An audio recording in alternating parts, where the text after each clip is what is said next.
नमस्कार. मी मारुती काळदते या माझ्या यूट्यूब चॅनलमध्ये आपल्या सर्वांचं स्वागत करतो. ही आंब्याची बाग.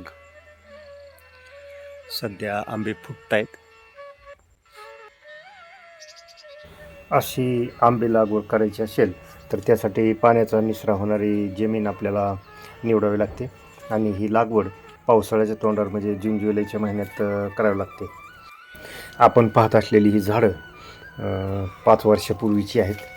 या बागेला चांगली म्हणजे खुरपण करून स्वच्छता केलेली दिसते आणि चांगली निगा राखल्यामुळे ही झाडं मस्त अशी हिरवीगार निरोगी टवटवीत दिसत आहेत. हे पहा पानं कशी एकदम टवटवीत दिसत आहे आणि या झाडांमध्ये चांगलं अंतर ठेवलेलं आहे.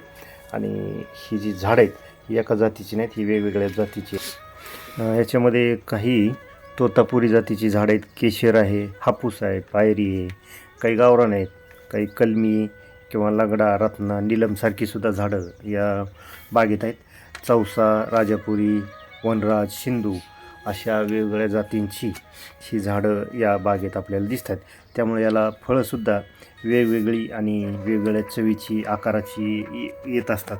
सध्या हिवाळा आहे, याला आता कुठं तौर म्हणजे मोहर फुटलेला दिसत नाही. आता फुटणार आहे, अजून तौर आलेला नसल्यामुळे म्हणजे मोहर आलेला दिसत नाही ते.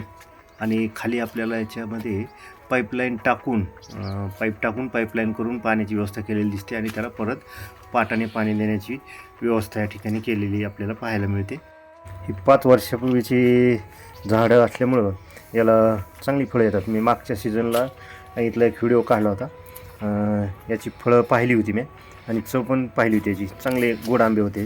किंवा आपल्याला समोर पाईप दिसतोय, असा पाईप टाकून याला पाणी देण्याची व्यवस्था केलेली आहे.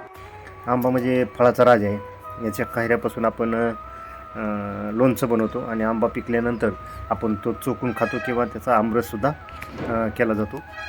जसं हे आंबे लहान मुलांना आवडतात तसं ते म्हाताऱ्यांनासुद्धा म्हणजे आवडतात.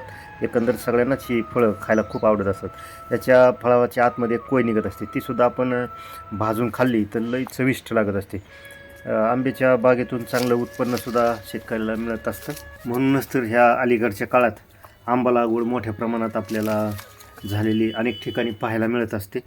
आपल्याकडील आंबे परदेशातसुद्धा खूप प्रसिद्ध आहेत, कारण ते चविष्ट असतात आणि भारतातली चव फळांची एक वेगळीच चव असते. त्यामुळे आपल्याकडचा हा आंबा निर्यातसुद्धा परदेशात केला जातो. त्यामुळे शेतकऱ्यांचा चांगला फायदा होत असतो. म्हणूनच तर आंबा म्हणजे शेतकऱ्यांचा आधार आणि परंपरेचा वारसासुद्धा ठरतो. तर मित्रांनो, हा आंब्याच्या बागेतला व्हिडिओ आपल्याला आवडला असेल तर माझ्या मारुती काळदाते या यूट्यूब चॅनलला सबस्क्राईब करा आणि हा व्हिडिओ आपल्या मित्रांपर्यंत, नातेवाईकांपर्यंत पोचवण्यासाठी लाईक आणि शेअर नक्की करा. नमस्कार, धन्यवाद.